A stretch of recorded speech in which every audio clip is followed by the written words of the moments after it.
Bom, agora para dar continuidade no nosso evento, a gente vai encerrar com um pouquinho mais de evidência, quem sabe pensando num futuro evento, não sei, a gente vai receber o professor Jefferson Cardoso, que é doutorado em Ciências pela Universidade Federal de São Paulo, em 2003, mestrado em Educação e Saúde na Holanda, em 2000, docente da UEL desde março de 93, atualmente ele é um professor associado. Ele orienta alunos de mestrado e doutorado no Programa Associado de Educação Física da UEL e da UEM. É líder do grupo de pesquisa Avaliação e Intervenção em Fisioterapia e atua na área de epidemiologia, bioestatística, biomecânica e fisioterapia aquática. Em 2014, foi o Visiting Research da Fulbright CAPS, no Departamento de Physical Therapy, Movement and Rehabilitation Science of Northwestern University em Boston, nos Estados Unidos.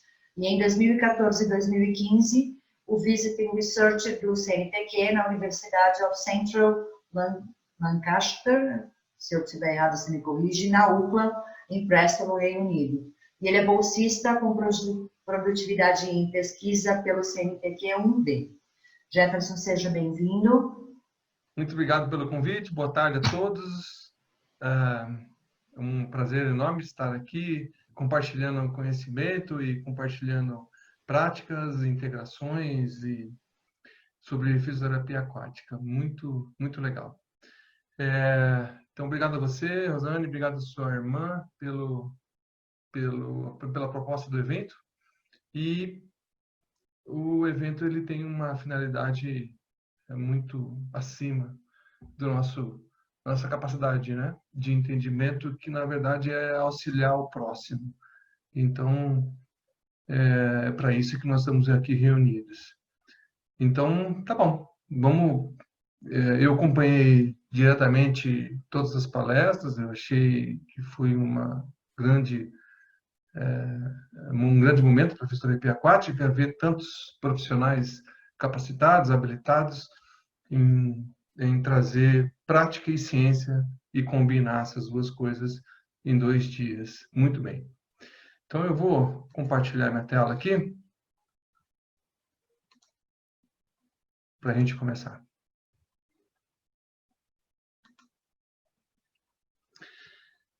Bom, quando eu vi que o meu dia de apresentação era no domingo, eu fui buscar desculpa, um slide, né? Vou começar a preparar meus slides. E aí eu pensei assim, puxa vida, é domingo, né? Domingo lá, quando eu morava lá na minha cidade, no interior de São Paulo, lá em Bauru, meu pai pedia para ir buscar o jornal, para ele ler as notícias, né?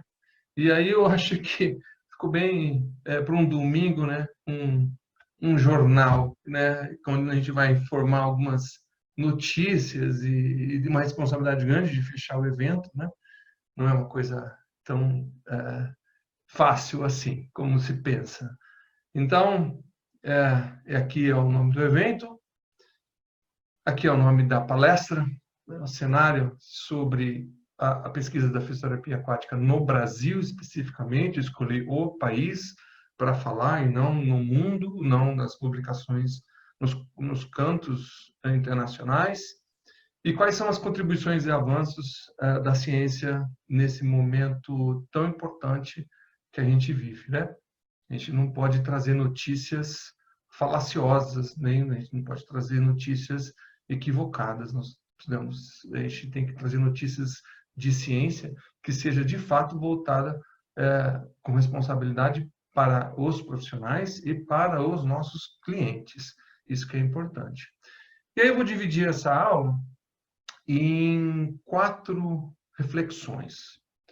Então, a primeira reflexão vai ser qual a importância da pesquisa para a área de fisioterapia aquática, embora muitos de vocês já tenham a resposta para isso, mas eu queria apresentar de uma maneira diferente.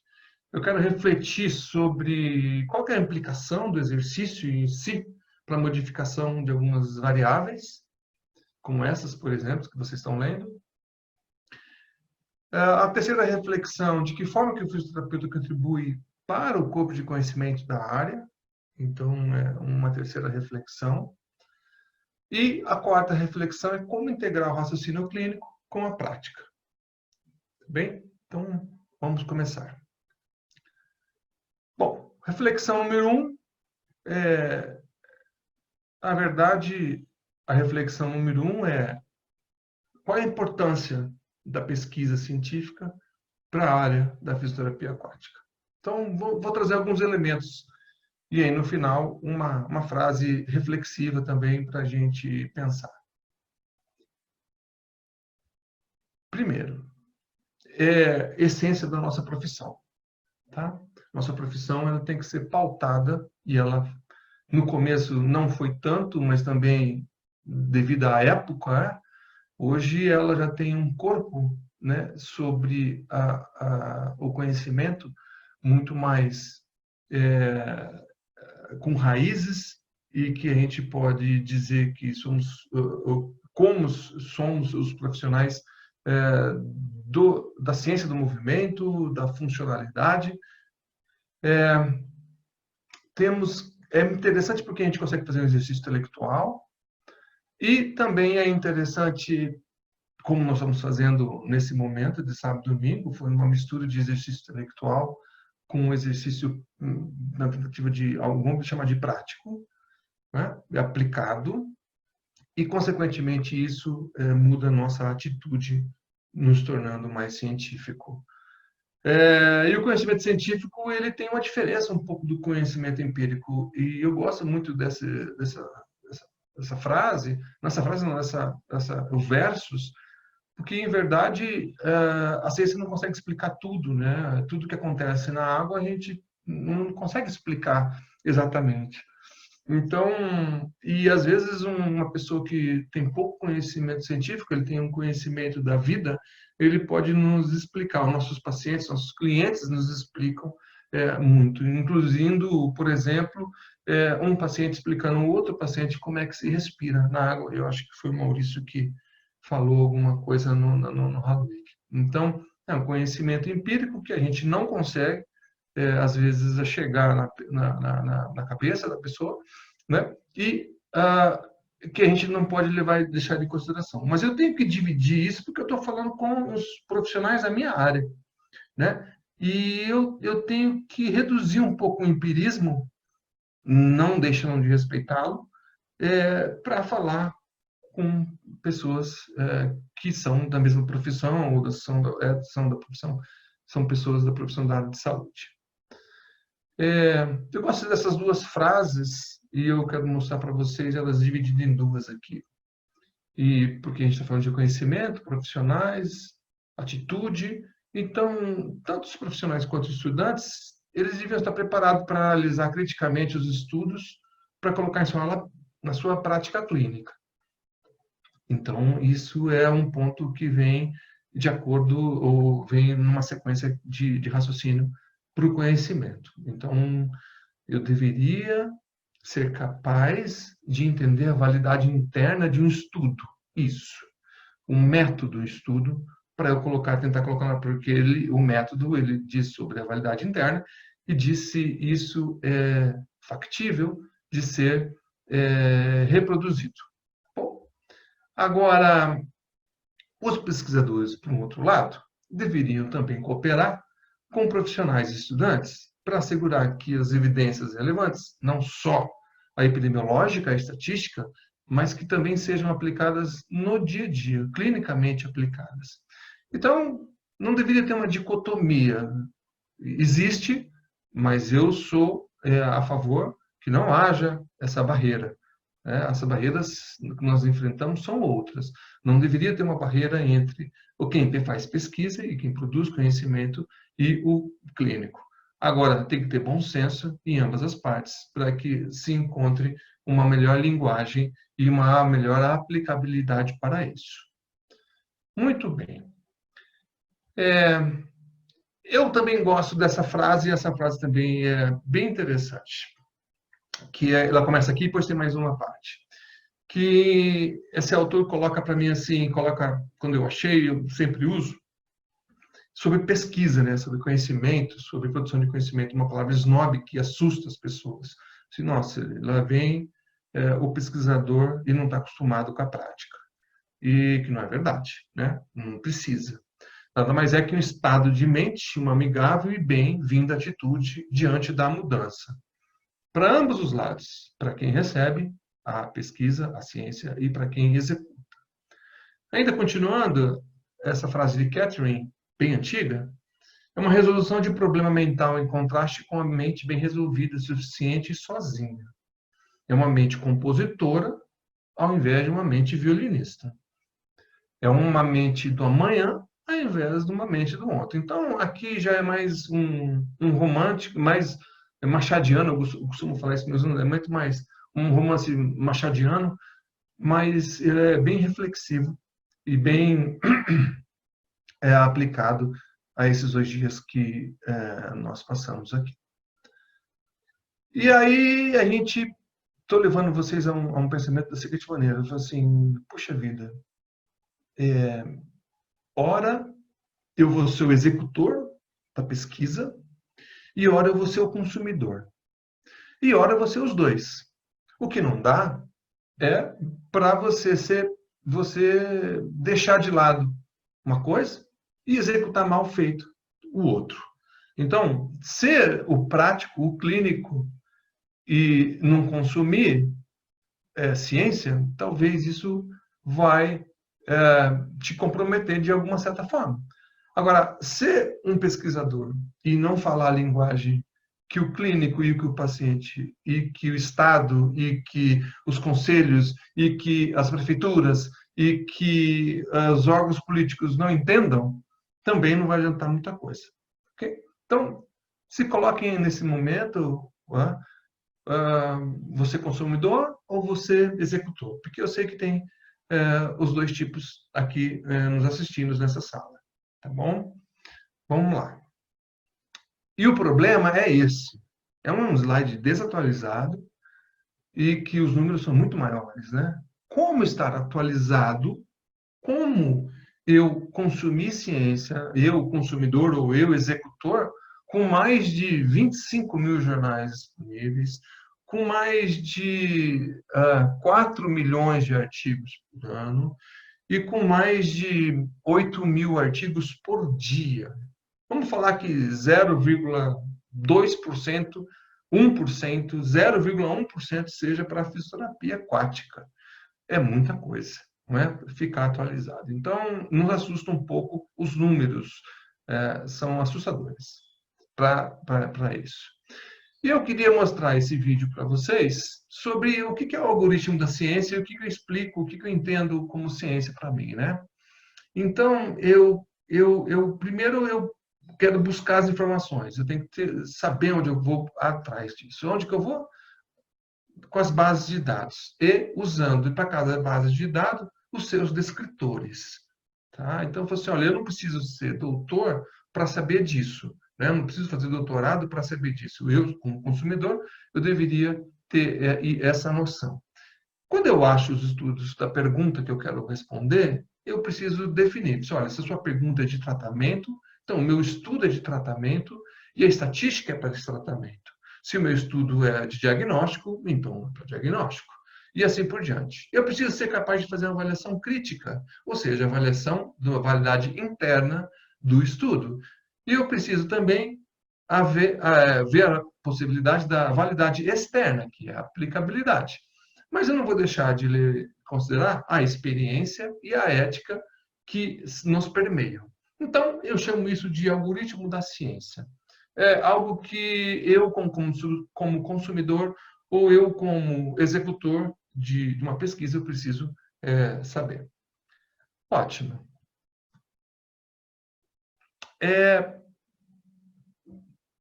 Há algum tempo, né, já mais aqui no Brasil, as pessoas ficaram num frisson sobre prática baseada em evidências. Então, existem verdadeiros gurus sobre prática baseada em evidências. E isso me assusta um pouco, porque prática baseada. O que que é prática baseada em evidência? É você saber, é pegar o ensaio clínico tal, falou isso e é isso. Isso não é prática baseada em evidência. Pegar um artigo e dizer o que falou. E na rádio falar, e fazer podcast. Prática baseada em evidência, eu gosto muito dessa definição de Guedes. Então vamos lá. Conjunto de estratégias combinadas, ou por que é conjunto de estratégias combinadas? Se é conjunto de estratégia, então ela tem relação com informática e epidemiologia clínica. Você tem base de informática? Eu sou muito bom de informática. Você sabe andar nas bases de dados? Sei, muito bem, ótimo. Você sabe o que é epidemiologia clínica? Você já estudou epidemiologia? Você consegue saber entender o que é a predição de um estudo? Então, é, prática baseada em evidência, na verdade, é um conjunto dessas duas estratégias, com o objetivo de assegurar que o cuidado individual do seu cliente, ou seja, aquele que você está lá na borda da piscina, entrando com ele, seja baseado na evidência mais atualizada, resultante no melhor desfecho possível. Se prática baseada em evidência, na sua definição e nas definições dos gurus que nós temos, não te tratam disso, então eu acho que deve ter alguma coisa, algum ruído, porque eu não consigo ver uma melhor definição que essa de anos e anos e anos atrás, tá bom? Então, eu gostaria de ver uma definição melhor que isso, porque se vocês olharem, falam assim, olha, ele está voltado para a prática, lá para o cuidado individual, tá bom? E não para alimentar o ego, não para fazer qualquer outro tipo de dimensão, não para fazer, para produzir um artigo, nada disso, tá? É a aplicabilidade de conceitos para o meu paciente que está ali na borda da piscina. Muito que bem. Nós devemos isso a esse cidadão aqui. Não sei se vocês lembram da carinha dele, acho que não, mas é Platão. Um dos filósofos gregos, ele traz o conceito de epistêmio, ou de epistemologia. E olha só o que é epistemologia. Só para trazer. Estuda a evidência, ou seja, uma das primeiras pessoas, 300 anos antes de Cristo, já falava sobre o que era o contexto da evidência, que era entendida não como um mero sentimento de termo de verdade e do pensamento, mas sim no sentido forense da prova. Isto é, os critérios de reconhecimento da verdade. Então, prática baseada em evidência também tem uma fundação, um fundamento filosófico, que começa lá sobre dividir, de novo lá, crença, né, com verdade. E dentro está o conhecimento. Então, isso aqui é muito importante após a definição de prática baseada em evidência e para vocês reunir essas duas informações. Beleza? Muito que bem. Muitas pessoas, se a gente perguntar, as pessoas falam, o que é prática baseada em evidência? É uma pirâmide que existe, e essa pirâmide eu consigo ver o grau das evidências. Não é bem assim. Essa evidência também, essa prática, desculpa, essa pirâmide está um pouco desatualizada, porque a perspectiva dela é dizer que os melhores estudos são as revisões sistemáticas de ensaios clínicos, estão no topo da pirâmide. Não é verdade. Isso só é verdade se sua pergunta for de tratamento. Porque se sua pergunta não for de tratamento, for de, por exemplo, incidência, estudos sobre incidência de uma determinada doença, aí o melhor estudo seria coorte. A coorte está em terceiro plano. E não é verdade. Ela não pode estar em terceiro plano, porque a sua pergunta é de incidência. Se sua pergunta é de incidência, ou se ela é de prevalência no cross-sectional, que é o estudo transversal, como que o cross-sectional pode ser o quinto grau de evidência? Se a sua pergunta que você quer responder é sobre prevalência. Vocês me entenderam? Então, está equivocado a colocação, né, dizendo que o melhor evidência é isso, é você dizer que não há outros tipos de estudos e só estudos de tratamento. Isso é um equívoco. Esse autor aqui, Walsh, em 2006, ele coloca assim, ao invés de uma pirâmide, ele coloca os estudos de uma forma mais flat, né? Então, assim, Evidência significa você pensar em o que é eficácia, o que é efetividade, o que é efeito, o que é segurança, né? E eu preciso, assim, dependendo do seu estudo, pode ser sua melhor evidência uma coorte. Dependendo de outro estudo, ele pode ser, de fato, uma revisão sistemática ou um ensaio clínico. Então, eu gostaria de provocá-los essa reflexão sobre a pirâmide do Sackett de 96, um tanto quanto desatualizada em sentido assim, depende da pergunta que você quer responder. Se sua pergunta você quer responder não é de tratamento ou de prevenção, então ele não pode estar no topo da pirâmide. Tá bom? Então, vamos continuar. E a primeira sub-reflexão de quem come do fruto do conhecimento sempre é expulso de algum paraíso. E isso é uma verdade muito contundente, com certa constância, né? Verossímil, que a gente encontra isso em todos os lugares, incluindo, né, numa reunião internacional de fisioterapia aquática. Muito que bem. Vamos para o segundo momento. O segundo momento é uma reflexão que diz que qual é a implicação do exercício aquático para a modificação da função, da dor, de algumas variáveis biomecânicas, qualidade de vida.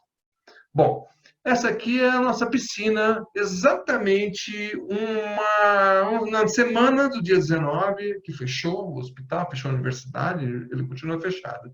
Por acaso, a gente ia começar a atender, retornar os atendimentos, né? E aí eu pedi para um aluno, eu acho que esse aluno está aqui na sala para a gente fazer a limpeza, vamos fazer uma limpeza extra nossa, e mais residentes da pediatria, elas iam começar o atendimento lá, e aí a gente foi limpar, né? Pode ver que eles estavam limpando ali, e aí é só para mostrar para vocês assim que o caos, ele de fato modificou muito a nossa percepção sobre as nossas relações, a nossa profissão e os atendimentos. E aí eu gostaria de fazer uma coisa básica, elementar, para eu saber se os nossos exercícios modifica, eu queria colocar uma definição sobre fisioterapia aquática, né? Uma definição que eu fui escrevendo ao longo do tempo, que para mim é um conjunto de procedimentos terapêuticos, né, que é influenciado pela física, tá bom? E eu coloquei ali aquela foto de Arquimedes e ele tem uma grande importância para a gente, né? Uma grande importância para a gente. E foi um dos... Eu gosto muito de vinho e numa das viagens que eu fiz à Itália, eu fui para Sicília. Eu fui até a cidade onde ele nasce, que pertencia à Grécia à época, e se chama Siracusa, aquela foto lá tirada do museu. E ele é uma pessoa importante para a gente entender física. Vocês sabem disso, essa história. Não é? E essa mecânica de fluidos, esses procedimentos são realizados em uma piscina com temperatura adequada e aplicada por um profissional qualificado. Então, uma piscina adequada e com uma temperatura adequada. Muito que bem. Ainda, esses procedimentos que modificam as variáveis são denominados exercícios aquáticos, que variam entre, e aqui nós falamos, né, ontem e hoje, vários desses, que podem ser aplicados de forma individualizada ou em grupo. Muito que bem. Nossos exercícios modificam o quê? Como que a gente consegue modificar? E aí a grande sacada, grande problema, assim, que um dos professores falaram ontem, eles falaram assim, não dá para tratar o nosso paciente pensando que ele é como a gente fosse tratar em solo. Nós precisamos de nos assegurar que vários comportamentos vão ser controlados. Bom, vamos lá ver quais são esses comportamentos. Essa foto que é uma foto interessante, mas eu vou falar daqui a pouco para vocês. Por que acreditamos que esses procedimentos, aqueles exercícios, os exercícios que a gente falou esse final de semana, modificam as variáveis que eu coloquei para vocês? O Beck, eu fiquei muito emocionado de ter visto o Beck pela primeira vez e não tinha visto, nunca ouvido ele tinha ouvido falar. E ele falou muito bem ontem, né, sobre... Eu fiquei muito satisfeito com a fala dele. E aí, só para relembrar uma coisa, provoca no indivíduo o que a gente acredita. Bom, o indivíduo entra, e não só o indivíduo, em nós também, né, inúmeras sensações, né, que acontecem da pele ao nervo óptico, dos vasos à memória, né? Então, a gente acredita, nós acreditamos, o nosso conhecimento, que dentro do indivíduo vai acontecer isso aqui para o indivíduo que entra na água. Uma segunda coisa que a gente acredita é que os exercícios aquáticos eles possuem uma resistência natural. São 12 vezes mais resistentes que em solo. Então, a gente tenta estimular uma contração muscular, entre aspas, o máximo que a gente pode, mas, embora o ambiente seja mais resistente, os resultados nem sempre são os esperados para esse desfecho, a força, mas para as outras variáveis, sim, que contribuem. Muito que bem, a gente continua refletindo. E outra coisa que chama atenção, por que a gente acredita? Porque ao nosso toque, e essa manhã a gente falou sobre toque, ontem nós falamos sobre isso, a gente entende que nossas manualidades, nossa mão, mobilizando, ora reorganizando, a gente consegue tocar num local ainda pouco explorado, que é o tecido conjuntivo, ou propriamente a fáscia, que está em voga nesse momento, né, alguns anos para cá. Outra coisa que a gente pensa é que, bom, eu levo meu paciente para modificar um comportamento, porque, de certa forma, a gente consegue alterar por meio de temperatura da água, menor descarga de peso física, e com exercícios pontuais, específicos, a gente consegue mexer com a fibra aferente de longo diâmetro, ou seja, a gente estimula essa fibra em detrimento à redução da fibra de pequeno calibre, fazendo que haja um fechamento das comportas. Além de diminuir a atividade simpática, onde o Becker mostrou para a gente como que essa atividade diminui, consequentemente liberando e reduzindo a atividade tanto na fibra gama como a estabilidade do fuso. A gente consegue fazer isso, a gente tenta fazer isso, a gente acredita que isso aconteça, diminuir a dor. Um outro ponto é, o indivíduo, ele na verdade, ele acaba sendo bombardeado com a viscosidade, que é uma característica, né? Com input sensorial, e como resposta ele tem que ser adaptado. Essa adaptação é dependente da altura da lâmina d'água e, consequentemente, o equilíbrio. Ele vai acabar sendo desafiado. Essa foto é do século XVIII, e é uma foto postal romana dos banhos. E olha só, século XVIII, olha o que eles acreditavam já na época, né? Venha pela água, maravilhosa e excelente contra todas as doenças do corpo, principalmente a maioria das causas reumáticas, letárgicas, apoplexias, coceiras, inflamação dos pés, resfriados, catapora, surdez, esquecimento, lá, memória, Alzheimer, eu já estava falando disso. E shaking, né? E todo o movimento, toda a fraqueza de qualquer membro.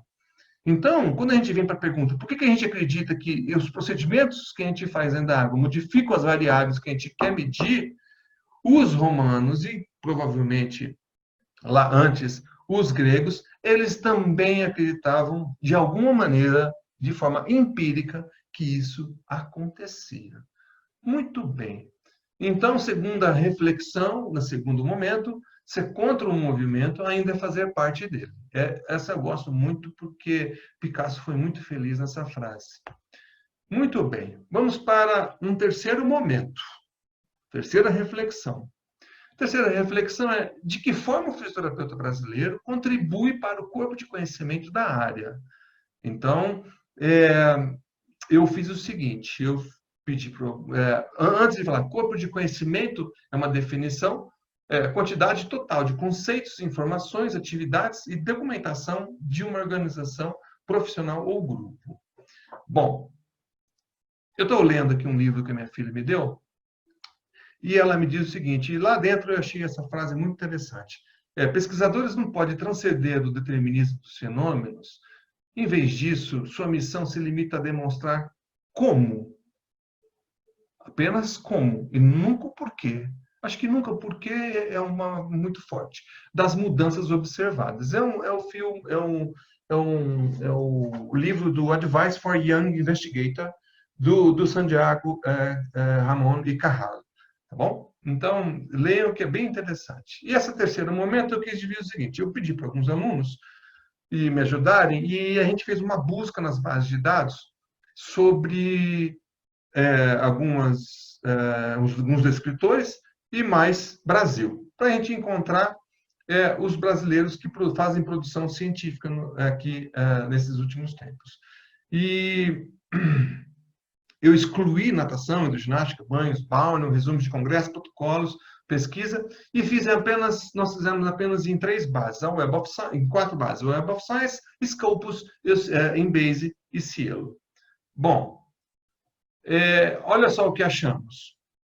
Que a quantidade de artigos publicados em revistas nacionais nos últimos 5 anos, de 2015 a 2020, são 5 anos e meio, foi um total de 33 publicações e 47. E aqui está dividido por ano. Okay? Então, você veja assim que as publicações internacionais, elas são acontecem numa frequência um pouquinho maior. Das publicações internacionais, nós temos 74, em âmbito tanto nacional quanto internacional, que o foco é muito mais intervencionista. Aí eu deixei revisões temáticas, ensaio clínico, relato de casos, relação de casos, e alguns outros estudos também. E deixei para a avaliação, então, representa 75% contra 25%. Tá bom? Muito que bem. Desses textos internacionais que eu achei publicados por brasileiros em revistas internacionais, 15 são de biomecânica, 12 são de funcionalidade como desfecho e 4 são com equilíbrio. Olha só os nacionais. Publica-se muito mais funcionalidade, equilíbrio e dor. São os que as pessoas pensam que modificam o que acredito que modificam. Se a gente somar tanto publicações nacionais e internacionais, nós estamos focados muito mais nos desfechos funcionais e biomecânicos e logo depois equilíbrio e dor. É isso que a gente vem produzindo. Bom, essas são as áreas das publicações internacionais, principalmente nos assuntos de fisioterapia reumatológica e depois neurofuncional e com indivíduos saudáveis. Já nos nacionais, fisioterapia pediátrica, fisioterapia neurofuncional e indivíduos aparentemente saudáveis. Ótimo. Se a gente somar todas as sub-áreas, nós temos lá que os fisioterapeutas brasileiros, eles publicam mais na área de neurofuncional e na área de pediatria e depois reumatologia. Tá? Ótimo. Bom, tem que dar o crédito para as universidades. O que está em azul são universidades do Sul. O que está em vermelho são universidades do Sudeste. E o que está em amarelo são universidades do Nordeste. Muito que bem. A concentração dos fisioterapeutas que publicam em revistas internacionais, eles são concentrados tanto no Sul quanto no Sudeste. Já nas revistas nacionais, inverte um pouco a quantidade, são muito mais revistas do Sudeste e depois as revistas da região Sul e um pouco da região Nordeste. Ótimo. Esses 2 textos são 2 textos recentes, de 2020, eu acho que são os 2 mais recentes brasileiros, que são do meu grupo, um sobre dor lombar, tá? E um ensaio clínico, e um outro sobre uma revisão sobre eletromiografia durante a marcha subaquática. Ótimo. Terceira reflexão. Coming together is the beginning, keeping together is progress, e working together is a success. Vamos para a última parte que eu queria falar sobre a Hidra, mas eu falo depois para vocês o que é Hidra, que é uma coisa bem interessante. Última parte, como que eu integro o raciocínio clínico com a prática, tá bom? Vamos refletir sobre isso. Eu peguei um texto, que é um ensaio clínico, não é de brasileira, não é um ensaio clínico de 2007, de Eversing, eu esqueci de colocar aqui, me perdoem. É um ensaio clínico sobre exercício aquático versus exercício em solo para artrite reumatoide, sobre duas variáveis, bem-estar e qualidade de vida. Acima de 18 anos, com classe funcional 1, 2 e 3, e as intervenções foram aquelas que a gente conhece. Piscina, 35 graus, um pouco quente, né? E depois exercício em solo por 6 semanas. Aqui eu queria dizer para vocês que eles usaram tudo que a gente usa, nada de diferente, aquecimento, mobilização, alongamento, os exercícios core, para os músculos do core, força e atividades funcionais. Ótimo, nada de diferente. Os desfechos me chamaram a atenção que eu queria colocar para vocês. Os desfechos está dizendo o seguinte, os desfechos primários foram o autorrelato sobre o efeito do tratamento, medido uma vez para eles. E esse autorrelato foi medido de 1 a 7. E ele considerou como sucesso quem colocasse ao final do estudo 6 ou 7. E quem fosse 5 para baixo, ele dicotomizou e disse que não era sucesso. Muito bem. Essa tabela é uma tabela para a gente prestar bastante atenção, porque é um típico erro que acontece nos ensaios clínicos. As pessoas focam muito mais nas diferenças dentro do grupo. Dentro do grupo, não se deve focar, porque se eu for ficar focando as diferenças dentro do grupo, ou seja, ao longo do tempo, então eu não preciso fazer ensaio clínico. Eu faço um estudo antes e depois com um monte de paciente, chama-se relato de casos. Você não precisa gastar dinheiro com ensaio clínico. Entendeu? Então, as diferenças têm que ser entre os grupos, porque isso que nós queremos saber. A gente quer saber o seguinte, ao final do tratamento, a fisioterapia aquática é melhor que o exercício em solo? Quem que é melhor? O que dá para fazer? Tá bom? Muito que bem. A conclusão foi o seguinte, pacientes com artrite reumatoide, que foram para fazer fisioterapia, provavelmente relatam mais frequentemente uma sensação melhor ou muito melhor do que aquelas que são tratadas em exercício em solo. Ótimo! Esses benefícios não foram refletidos nas diferenças entre os grupos, tanto nos 10 metros de caminhada, os scores funcionais, a qualidade de vida e na dor. Muito que bem, olha o que eu fiz para tentar ajudar a aplicabilidade na prática clínica. Eu fiz o seguinte, eu peguei os eventos positivos na fisioterapia aquática e eu peguei os eventos positivos e negativos no solo, como sim e não. E apliquei simplesmente uma estatística bem elementar para calcular o risco relativo sobre isso. Então, eu preciso calcular a taxa de evento, daí comecei a calcular 37% para o estudo de água, 47% sobre solo. Quando eu pego e divido isso, eu tenho um risco relativo. Eu tenho 1,83. O que significa 1,83? Que isso é aplicabilidade clínica. Eu estou dizendo o seguinte, olha, o risco, ou na verdade é a chance, né? Eu tenho um risco, mas não é um risco no sentido pejorativo, negativo. O risco de você ficar bem, se sentir melhor, é de 1,83 vezes a mais na água quando comparado em solo. Entendeu? Então, quase 2. Então, é uma percepção muito interessante sobre o cálculo do risco e entendimento sobre risco. O número necessário para tratar é de 3, ou seja, o intervalo de confiança que está do lado aqui. Significa que a cada 3 pessoas tratadas, uma vai me referir o desfecho de melhora, a sensação de melhora, que foi o objetivo. Isso é para mostrar para vocês que, às vezes, eu quero, com apenas um questionário, uma folha, dizendo para ele relatar para mim de 1 a 7 sobre melhora e percepção de melhora, uma escala Likert, te dá um desfecho muito interessante e com um cálculo estatístico bem bacana. Muito que bem. Os exercícios, outra coisa que ajuda também na minha prática clínica é dizer isso aqui. É isso aqui. Os exercícios aquáticos ajudam os meus pacientes? Como os resultados desse estudo, ensaio clínico, revisão sistemática e lá de casos são aplicados ao meu cliente? Quão bem os desfechos clínicos servem para mim e para os meus clientes? O que pode ser refletido sobre os resultados e conclusão desses estudos? Então, eu dei falei duas vezes, de interpretar o estudo propriamente dito e depois vir com essas questões. Essa é a aplicabilidade clínica. Tá bom? Para finalizar, não finalizar, mas falta um pouquinho, mas já finalizando, o que eu falaria para vocês e depois de 2 dias de encontro? Sim, abastecer-se de conhecimento. Vale a pena se manter atualizado e se manter atento às questões epidemiológicas e da ciência.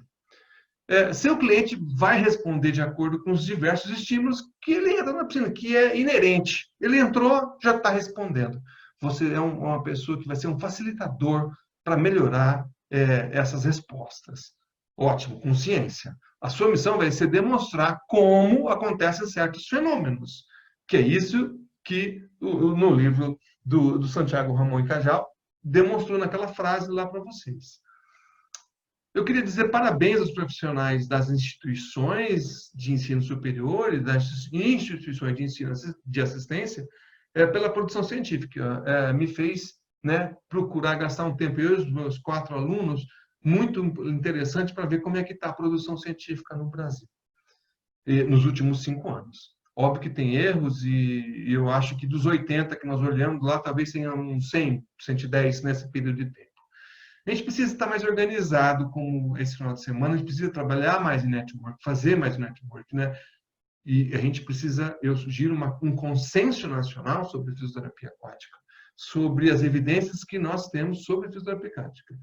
Nós precisamos lutar, principalmente quem faz pesquisa, os professores, sobre editais específicos para as agências de fomento.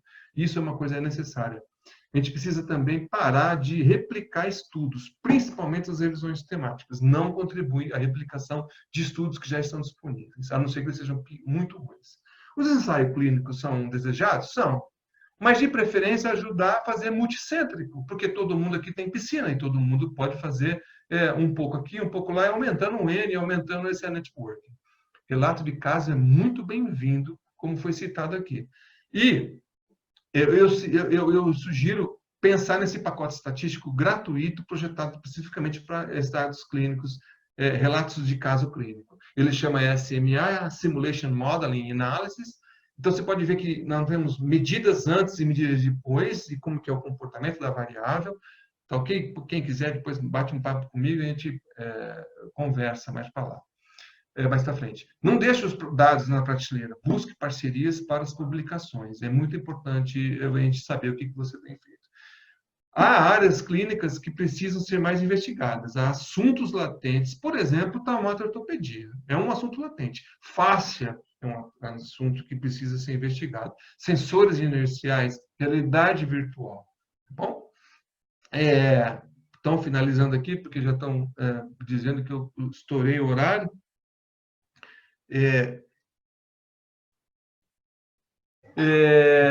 Eu queria agradecer, então, ao meu grupo de pesquisa, os alunos que me ajudaram, né, nessa busca das bases, desses 5 anos e meio, né, que foi a Letícia, que está aqui, o Júlio, o Matheus e a Bianca.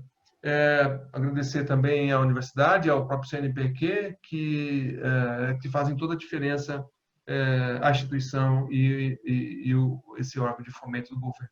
Eu queria só deixar aqui como isso aqui vai ficar para vocês, depois vocês podem copiar esse vídeo, essa aula. A Mariana vai defender o doutorado agora terça-feira às 8 horas. Quem quiser assistir sobre marcha em 3D e pré e pós-operatório de pacientes que foram à cirurgia de hérnia e de estenose lombar, assistam 8 horas na terça-feira, tá bem? Esse aqui é o laboratório onde a gente trabalha, então a gente tem 2 locais de trabalho dentro do hospital universitário, tanto a piscina que vocês viram lá, quanto ao laboratório do grupo de pesquisa com equipamentos de biomecânicas e também equipamentos simples, né? Instrumentos simples, que são simplesmente os questionários. Queria só falar para vocês aqui sobre os 3 projetos que eu tenho. Esse você já conhece, a maioria de vocês, é o Diálogo sobre Fisioterapia Aquática, onde eu converso com profissionais. Terça-feira agora tem a Ana Paula, do Rio de Janeiro. Muito legal, vai ser terça-feira, às 19 horas. E tem 2 que eu estou lançando, aproveitando agora para lançar, que são sobre especialidades, né? Diálogos de clínicos em fisioterapia aquática, contribuição dos profissionais em áreas específicas, e o primeiro tema vai ser lesões de ombro, com a Michelle, que está aqui hoje, o Ramon Tavassi, do Rio, e a gente vai estar conversando sobre ombro. E um terceiro vai ser água e vinho, né? Conhecer o passado e olhar para o futuro da fisioterapia aquática. Então, esse primeiro encontro vai ter 3 pessoas ilustríssimas, então, com muita experiência, e a experiência com o conceito Halloween e o próprio James McMillan. Então, a Maria Inês de Juiz de Fora, a Elizabeth Matos, professora da USP, e a consagradíssima Ângela Santos, sobre o projeto Convergentes. Ela, por incrível que pareça, embora ela trabalhe muito em solo, ela trabalhou diretamente num curso com o James Macmillan, quando ela estava na Suíça. Então, a gente vai contar tudo isso para vocês, como é que foi essa experiência, inclusive a minha, com o próprio Halloween e o James Macmillan. Esses são os endereços do grupo, então vai ficar para vocês nos acharem aqui. O último aqui embaixo, ele é do programa de pós-graduação, onde, se alguém quiser pensar em mestrado e doutorado, nós temos as vagas que vão ser abertas agora em novembro, se eu não me engano. Esse aqui também não vou falar, que é o último slide, prometo, mas depois vocês leiam, que é muito legal. Sabe o que significa prática baseada em evidência, mas numa metáfora bem interessante. Então, olhem depois isso aqui, e vai ficar para vocês. E eu sustento que a única finalidade da ciência está em aliviar a miséria da experiência humana. Para isso é a quarta reflexão e a última reflexão dessa minha palestra aqui, nesse meu diálogo com vocês. E aliviar a miséria da experiência humana começa com eventos como esse. Então, parabéns a todos e obrigado. E desculpa por ter estourado o tempo. Jefferson, muito obrigada pela sua palestra. Na verdade, tem várias pessoas aqui elogiando a sua aula, a maneira como você expôs, que, como eu já imaginava, a gente fechou com chave de ouro o evento. Alguma pergunta específica? Eu parei de stop share. Deixa eu dar um stop share. Professor Cardoso, trabalho com mergulho inclusivo e estou utilizando o mergulho como ferramenta para a reabilitação neurológica subaquática. Estou criando um projeto piloto para implementar aqui em Curitiba. O senhor conhece essa ferramenta? Não conheço. Não conheço. Mergulho, né? Inclusivo? Não conheço. Eu vou, como deve estar difícil para você achar, eu vou tentar... Não, já achei tudo, já estou vendo. Então tá. Já achei. Baseado na exposição de alguns colegas aqui sobre o relato de pacientes positivos sobre a fisioacática, como a pesquisa qualitativa entra no rol das evidências científicas? Legal. Eu gosto muito de um texto que eu uso às vezes, para dar aula, para dar os cursos de estatística, ou curso de método mesmo para as pessoas, principalmente para professores, e que um dos textos que eu utilizo o título é Pesquisa Qualitativa também é evidência. Qualitative Studies is evidence too, ou is to evidence. Então, eu particularmente gosto muito. Eu procuro também trabalhar. Teve agora num grupo que a gente faz parte no WhatsApp, no Global International, não sei o quê, e o cara acabou de publicar um estudo científico nessa semana, uns 10 dias. Eu, particularmente, gosto. E vou te falar, volta para a definição. Olha só, qual é a pergunta que você está respondendo? Você está querendo observar a percepção das pessoas quanto ao atendimento? Percepção. O que ela acha do atendimento, o que ela achou, o que ela acha da profissional, o que ela acha do toque. A melhor pergunta é estudo qualitativo. Aí tem várias maneiras de... Então, quer dizer, dependendo da pergunta, a melhor evidência é o tipo de estudo. Eu não consigo entender a percepção do paciente no ensaio clínico. São poucos ensaios clínicos, que esse que eu mostrei para vocês, da artrite reumatoide, que usa essa percepção de uma escala Likert de 1 a 7, que é em termos qualitativos. Se parece qualitativo, mas quando eu quero fazer de fato essa percepção, eu vou ter que ir para o estudo qualitativo. O estudo qualitativo, para mim, é evidência, sim, porque se algum aluno ou algum colega chegar para trabalhar, professor, eu tenho essa pergunta, você me ajuda a responder? E eu quero responder de forma qualitativa.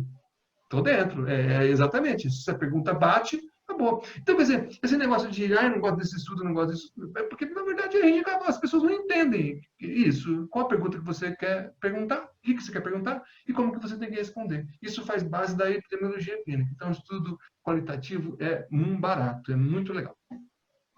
Jefferson, eu vou fazer um comentário, já que você falou do Bruce. Eu sou muito suspeita porque eu sou fã dele também.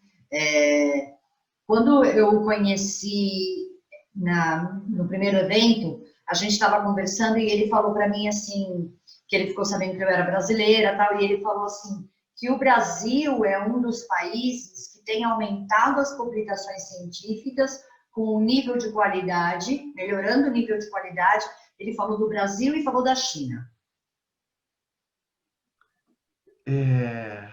Você sabe que uma vez eu estava no Congresso Mundial de Eletromiografia, que acontece a cada 2 anos, e eu estava numa mesa com o Solomonov. Eu acho que ele já aposentou, se ele não faleceu já. Ele foi muito tempo editor do Journal of Electromyography Kinesiology. E uma pessoa, assim, russo, e que já estava muito tempo nos Estados Unidos. Quando eu me apresentei, a mesma coisa que o Bruce falou para você, o Solomonov falou para mim. Então, você é desse país, vocês vão dominar o mundo. Vocês vão dominar, porque vocês publicam um monte. Sim, eu trouxe 80 artigos em 5 anos, divididos em internacional e nacional, e eu assumo aqui que deve ter algum errinho ali, que deve estar faltando. Vamos falar que tem uns 100. Se você dividir 100 por 5 anos, são 20 textos por ano. 20 textos por ano, no geral, é muita coisa. Mas isso nós estamos falando só da fisioterapia aquática, em contribuindo. Quer dizer, nós temos publicando cada vez mais internacionalmente, mas assim, é, isso devia ser uma prática que deveria ser não só de quem está dentro de uma universidade, isso deveria ter contribuição do clínico como coautor ou clínico proponente para fazer isso com a combinação das duas coisas. Então, eu já ouvi isso há uns 10 anos atrás, no Canadá, e o Solomonov, você falou, vocês vão dominar, 10 anos atrás, imagina, vocês vão dominar o mundo. Hoje, se você pegar a produção brasileira, ela em todas as áreas de conhecimento, é uma coisa extraordinária. Óbvio que tem que separar joio de trigo, né? Joio do trigo, né? Não é tudo que a gente pode confiar e aceitar, porque tem muitos erros. E ainda mais a gente tem que levar em consideração as revistas predatórias, tem que tomar cuidado com o que se paga, o que se não paga. Então, é uma outra discussão. Mas que quantitativamente o Brasil está lá para cima, isso é verdade. Jefferson, queria te agradecer. A gente estourou um pouquinho o tempo, mas eu acho que valeu a pena. Muito obrigada pela sua palestra, pela sua participação. Queria, na verdade, agradecer a todos que passaram esse sábado e esse domingo com a gente. Eu espero que vocês tenham gostado. Na verdade, a Flávia fez um comentário, assim, agradecendo a minha irmã e a minha equipe pelo evento. Flávia, não teve equipe. Eu não sei se a gente foi suicida, porque foi só eu e a minha irmã para resolver tudo, mas no final eu acho que deu tudo certo e a gente acabou fazendo um evento. Eu espero que vocês, um bom evento, eu espero que vocês tenham gostado. Muito obrigada a todos, bom final de semana, que a gente tenha mais eventos assim, que a gente possa compartilhar mais conhecimento. Por que você não pede para todo mundo abrir a câmera e a gente tira uma fotinho? Yay! Boa, Jefferson. Aí tira uma foto aí, ó, a Lisiane. A Lisiane acordou agora. Lise. Ei, Lisiane, acorda. Gente, mil desculpas, tem tanta gente conhecida. Eu fiquei com tanto Então, medo de acho que é esquecer alguém, de não falar Ó o todo Fábio aí. mundo. Acorda, Fábio.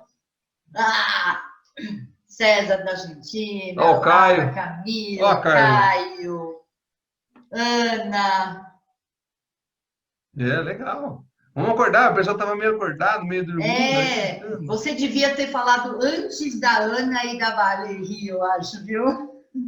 Porque aí eles iam ficar tudo mais, os meus alunos estão aí, eba. Ó o Wellington, aí, ó, o pessoal do Pará também tá lá. O Wellington ia pescar e não foi. Não foi? Oh, que maravilha! Ele sempre vai pescar e ele acabou não pescando.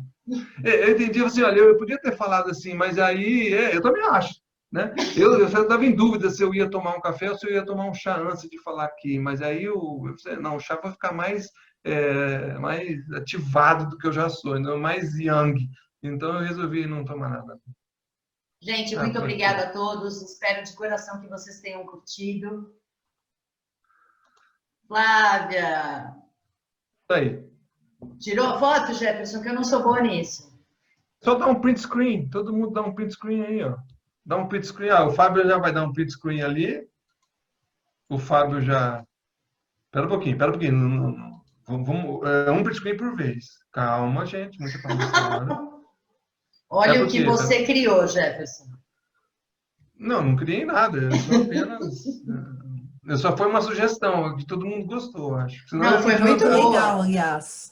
Eu Senão eles também. Não tinham, eles não iam abrir. É porque são 3 páginas, né? Tem que dar print screen nas 3 páginas. Espera que vou na segunda. A segunda tá mais tímida, assim. A Daniela tá dando... Kiefer tá dando risada ali. Eita, só dá risada, entendeu? Gente, essa voz que vocês ouviram foi da minha irmã, que ajudou alguns de vocês. Por que você não apresenta? Apresenta ela aí. Apresente-a. Na verdade, quem foi que falou? Acho que foi o Rômulo que chamou ela de Rosilene, mas eu acho que a gente não se importou muito, porque é o nome da nossa outra irmã. Não é? Então, nossa, tudo 3, Rose? Tudo com R? Não vou nem falar o pai e a mãe, mas é tudo com R. O pai é Roberto e a mãe é... Rui Roseli.